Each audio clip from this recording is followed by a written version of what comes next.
Fire's burning already. It is Tuesday night, March 1st of March here, 2021. We were headed to the shop. As you can see, I'm in shirt sleeves. It's a beautiful day out here. It's about 60 degrees here in southwestern Pennsylvania. Everything is a muddy mess. And I got something today. We did a real quick trip out to Philadelphia. And it just so happened that the customer I was at today was cleaning up. They were shutting the plant down. And in one of the scrap piles was something I've been looking for quite some time. Let's take a look here and see what that something is.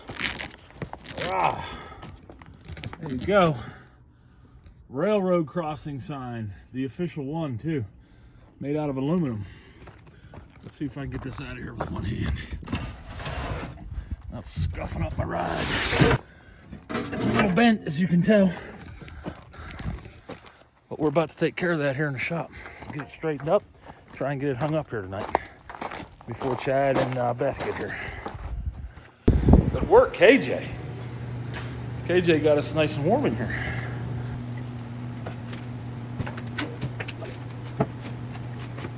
So KJ went and bought these generic M12s.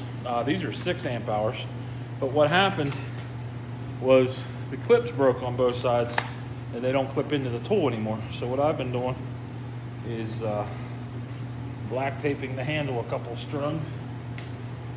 That holds them in there. These guys must have had one length bolt to deal with. Why? I'm building green earth. There's literally 20 washers, 23/8 washers there.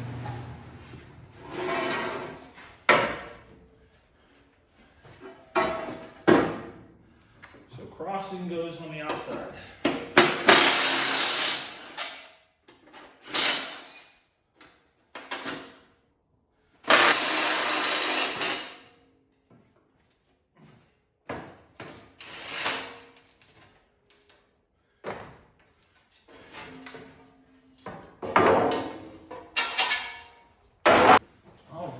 Now we need to straighten these out. And to do that, because this is pretty thick aluminum, I'll show you. It's not your normal aluminum. I would say it's every bit of an 1/8 inch thick. And what's interesting is it's actually, I don't know that you can see that, it's thin across here and thicker on the edges. So it's special, like me, special. Big hammer.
You guys have all seen this railroad crossing sign here.